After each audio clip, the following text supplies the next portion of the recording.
At a small, struggling auto repair shop, an elderly woman was mocked, called a burden, and told to leave as if her life meant nothing. Customers looked away. Workers stayed silent, but one brave black mechanic stepped forward to help her. In seconds, the boss stormed over and fired him on the spot for wasting time on the worthless. What no one in that garage knew was that this old woman wasn't just a random customer, and helping her would trigger a storm powerful enough to expose a cruel boss, shake a $1 billion company, and turn an ordinary mechanic into a living legend. Kesha Williams wasn't dreaming about success anymore. She was dreaming about survival. Every morning, she tied her worn-out boots, pulled her hair into a tight bun, and walked into the small, grease-stained repair shop, praying the lights would stay on and her boss wouldn't fire her again for the smallest mistake. Her paycheck barely stretched far enough to cover rent. Most nights, dinner was a cup of noodles or nothing at all. Her hands were cracked from oil and cold water. Her muscles ached, but quitting was never an option because being broke wasn't her biggest fear. Being forgotten was. That afternoon, the shop doors creaked open and an elderly woman stepped inside. Her hands shook as she gripped her purse. Her car sat crooked in the driveway, one wheel barely turning. "I think my brakes are gone," she whispered. "I don't have much money, but I don't know where else to go." The front desk laughed. "Lady, this ain't a charity. Try the church down the street." Other workers smirked. Customers glanced away, pretending not to see. But Kesha saw everything. She noticed the fear in the woman's eyes, the confusion, the quiet dignity trying not to break. She walked over, knelt beside the old car, and checked the wheels. The brake line was cracked, one hard stop away from a fatal accident. "You shouldn't drive like this," Kesha said softly. "It's dangerous. I'll fix it for you." Before she could even finish the sentence, the boss appeared. "What did I say about free work?" he barked. "We don't fix pity cases." "I'm just trying to keep her safe," Kesha replied. "Then you're done here." In front of the entire shop, she was fired, humiliated, called stupid, told she'd never work in this town again. That night, Kesha sat in her tiny apartment as the hallway light flickered through the cracked doorframe. An eviction notice had been taped to her door. She stared at it for a long time and whispered into the empty room, "Is doing the right thing ever worth it?" Eleanor Hayes didn't say a word as she drove away from the repair shop. The steering wheel trembled in her hands, not just from the damaged brakes, but from something far deeper, something she hadn't felt in a long time. Shame. The late afternoon sun blurred through her watery eyes as the familiar streets passed by. Parks where she once pushed her son on rusty swings. Bakeries where her husband used to surprise her with fresh bread on Sunday mornings. Office buildings that now wore the Hayes Automotive logo. Once a symbol of integrity, now a monument to greed. She pulled into the driveway of her quiet, overly large home. A home that hadn't felt like home in years. Inside, silence wrapped around her like a cold blanket. The walls were lined with framed memories. Her late husband, Robert Hayes, standing proudly beside their very first garage, just a tin-roofed building in an open bay. Her younger self, grease on her cheek, laughing beside him. Their son, Daniel, only 10 years old, sitting on a stool, handing his father tools too heavy for his tiny hands. And then, the empire, tall glass towers, magazine covers, ceremonial first bricks, expansion into foreign markets, boardrooms, applause, billions that IT had all started from kindness, from community, from fixing cars for people who couldn't afford new ones when did it become this? When did the heart disappear? Eleanor lowered herself onto the couch, her bones aching, but her mind racing. Her trembling hands slowly reached for the small velvet box on her coffee table. Inside were old keys to garages that no longer existed and a laminated ID card that still called her. Co-founder, Hayes Automotive. They thought she was just an old widow now. They thought she was weak, invisible. But today she had walked into one of her own company's partner shops, unrecognized, unannounced, and what she saw horrified her. Not the broken machines, not the cluttered floors, not even the filthy walls. What broke her was the way they treated a human being. They had called her a burdened at a charity case, a waste of time. They humiliated her. But worse than that, They punished the only person who showed her compassion, that young mechanic. Kesha, her name repeated inside Eleanor's mind like a prayer she didn't know she needed. The way the girl's eyes softened, the kneel beside the car, the gentle voice warning her not to drive, the brave way she spoke up, even knowing the consequences. One young woman, with nothing, had shown more humanity in 5 minutes than an entire billion-dollar company had shown in years. Eleanor slowly stood and walked down the hallway toward her study, a room that hadn't been used in months. Dust floated in the sunlight as she pulled open the curtains, lighting up the old oak desk her husband had built by hand. Above it hung a faded plaque, "Integrity before profit." Tears filled her eyes. "I'm sorry, Robert," she whispered. "I let this happen." Then her face hardened with a strength she didn't know she still had. But maybe it wasn't too late. She reached for the phone sitting quietly on the desk. One number was still memorized in her mind. She pressed the button slowly, deliberately. The line rang. Once, twice. Three times. Then finally, "Mom," a surprised voice answered on the other end. "Is everything okay?" His voice, once warm, now carried the sharp edge of a man who had traded compassion for control and love for profit margins. "Daniel," Eleanor said slowly, her voice calm, but heavy with authority. "Today, I walked into one of your partner shops." Silence on a line. "I saw an old woman get mocked by your staff. I saw her called a burden, a charity case. I saw an employee try to save her life, and I watched her get fired for it." A pause. Longer. "I saw what our company has become," she continued, "and I felt ashamed." "Mom, you shouldn't be going to those places alone," he responded carefully. "That's why we have—" "No," she cut in. "You have turned Hayes Automotive into a machine without a soul. Your father built those garages to protect people, Daniel, to serve them, to help them survive." Her voice trembled, not with age, but with power. "And today I found the only real heart your company still has." Another pause. "What are you saying?" Daniel asked quietly. "I want the name of the manager of that shop and the name of the girl you fired." He hesitated. "What?" A slow, knowing smile touched Eleanor's lips. "Because tomorrow, the entire world is going to remember who Hayes Automotive really belongs to." She hung up the phone. And for the first time in years, Eleanor Hayes slept peacefully that night. Across town, in a dim apartment with a peeling ceiling and a folded eviction notice on the floor, Kesha didn't sleep at all. She stared at her cracked phone, heart heavy, future uncertain, having no idea that the woman she tried to save was about to change her life forever.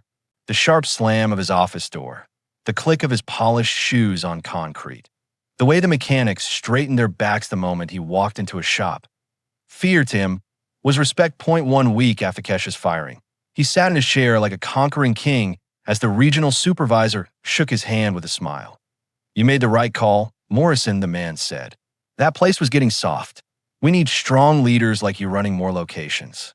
Jake didn't even try to hide his grin. "Strong leaders," he repeated. "Exactly what Hayes Automotive needs."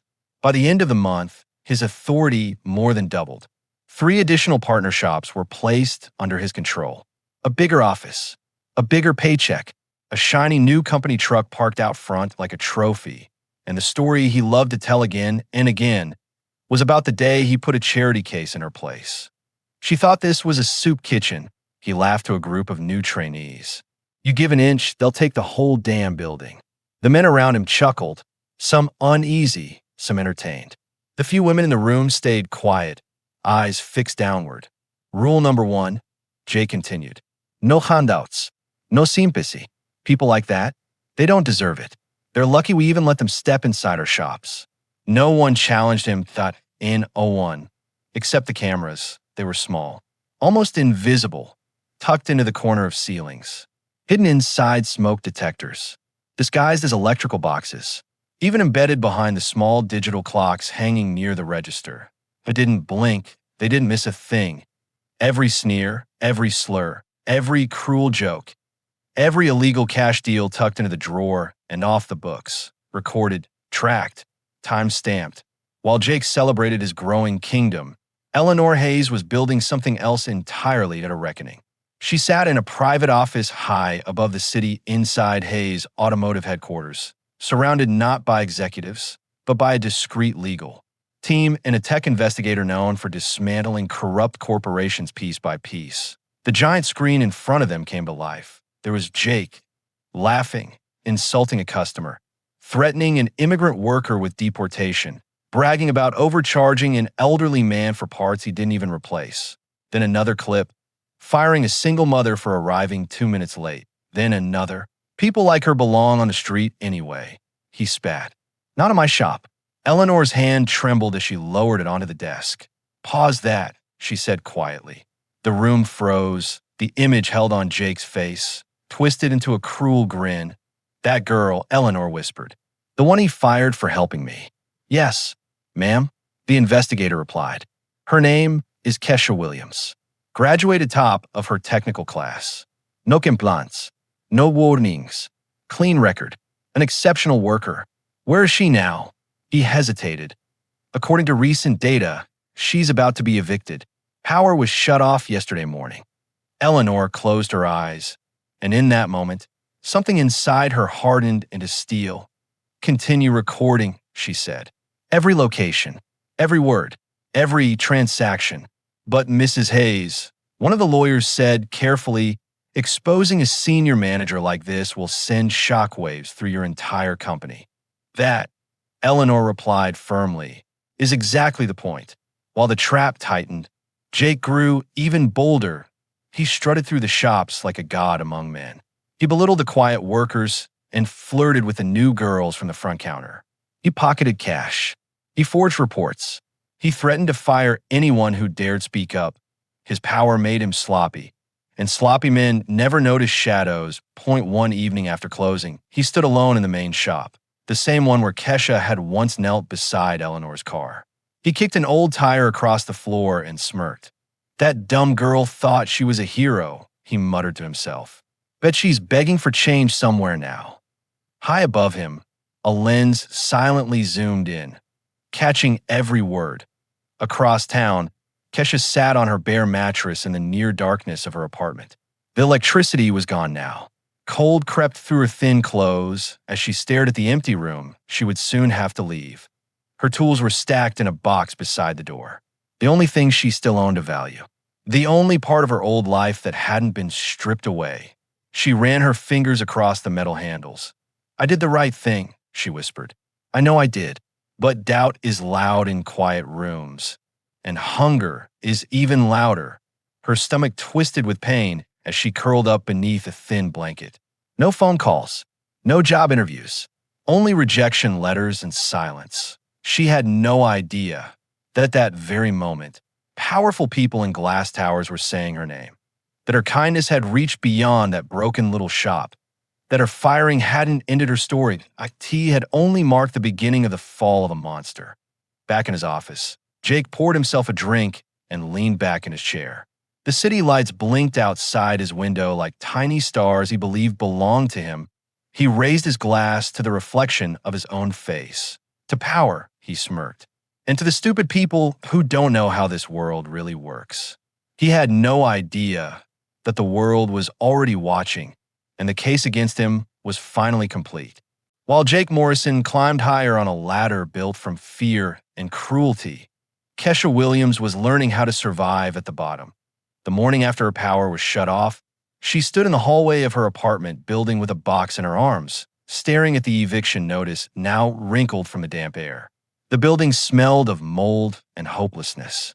Somewhere a baby cried, somewhere a couple argued, and somewhere in another apartment, a gospel song played softly through a frozen window. I just need one shot, she whispered to herself. Just one. She tightened her grip on the worn plastic handle of her toolbox and stepped out into the world that had already decided she wasn't welcome. The first garage turned her away without even a conversation. We don't need trouble, the owner said, eyeing her up and down. Heard you got fired from Hayes. The second one laughed. Try retail or something, sweetheart. This is men's work.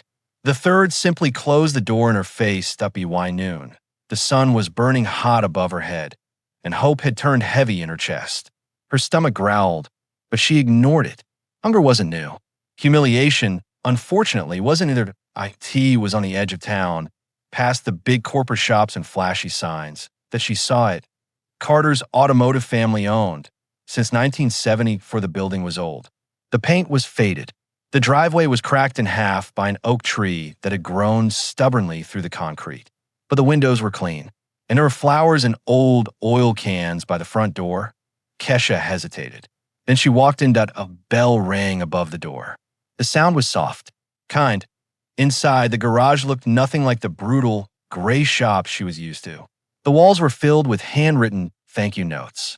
Photographs of families stood taped next to the register. A string of tiny lights hung across the ceiling like borrowed stars.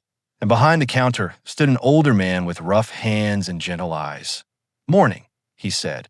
"What can I do for you, miss?" Kesha swallowed hard. "I'm a mechanic." "Well, I'm looking for work. Any work." He looked at her hands.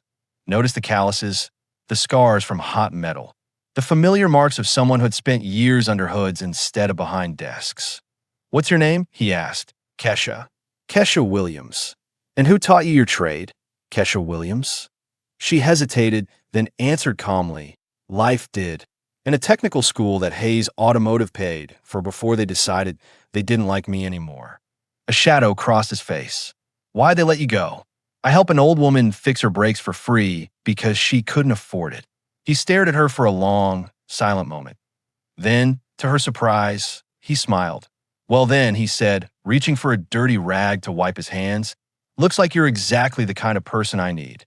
Her first job was simple. A single mother with two restless kids had driven in with a van that squealed every time she touched the brakes. She was ready to cry before she even entered the building. "I can't afford a lot," the woman said quietly, "but I need to be able to get my babies to school." Kesha knelt by the tire, checking the pads, the rotors, the lines. She could already see the problem. "I'm not going to let you drive like this," she said, smiling. "Don't worry. I've got you." Within an hour, the van was safe. When the woman asked how much she owed, Kesha looked at Mr. Carter. He thought for a moment, then shook his head. "Just pay us when you can," he said. The woman burst into tears. She hugged Kesha as if she had just been saved from drowning. "You don't know what this means," she sobbed. "I was about to lose my job."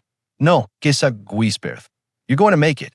Something shifted in that moment, not just for the customer, but for Kesha, because for the first time in weeks, she didn't feel like trash someone had thrown away.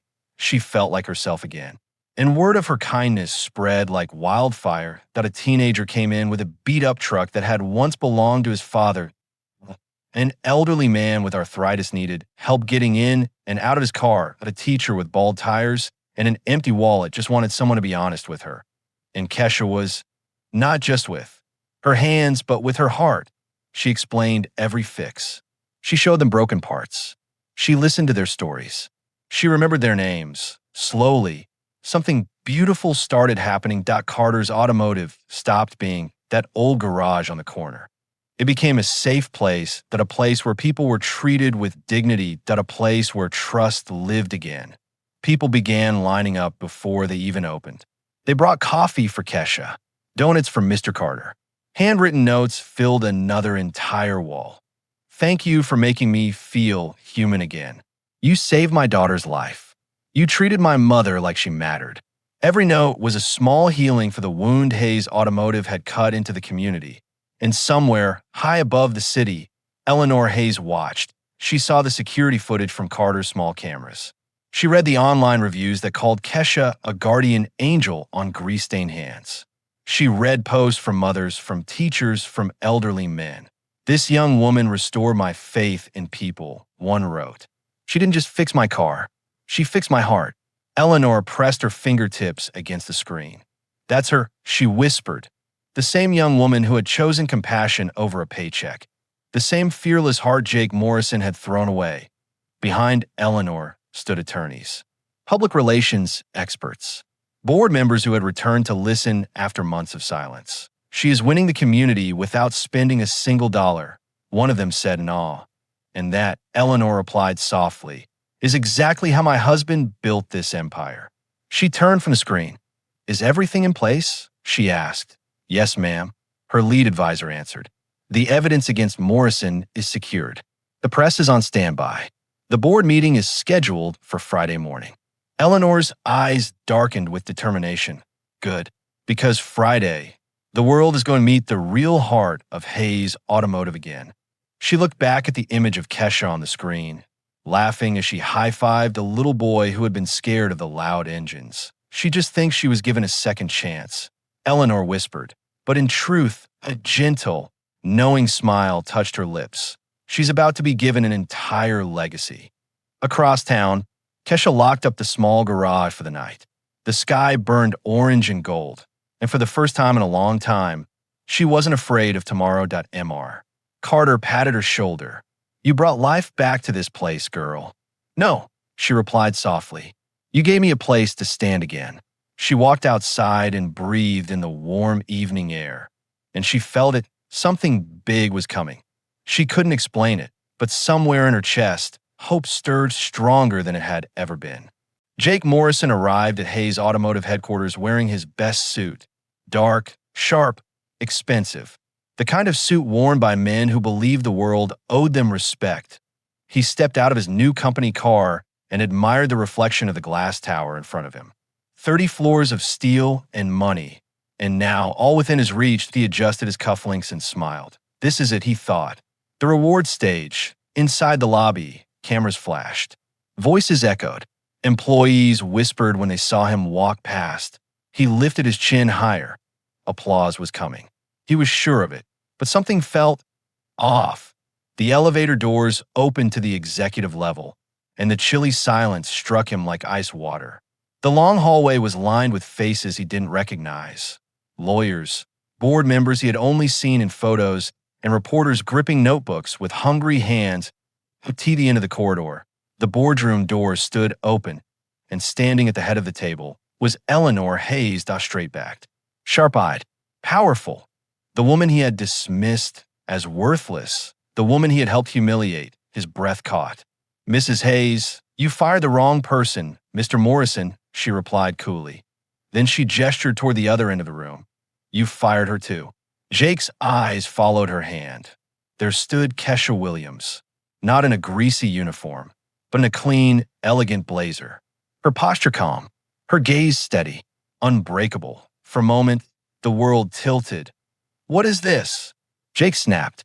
Some kind of publicity stunt? Eleanor didn't answer.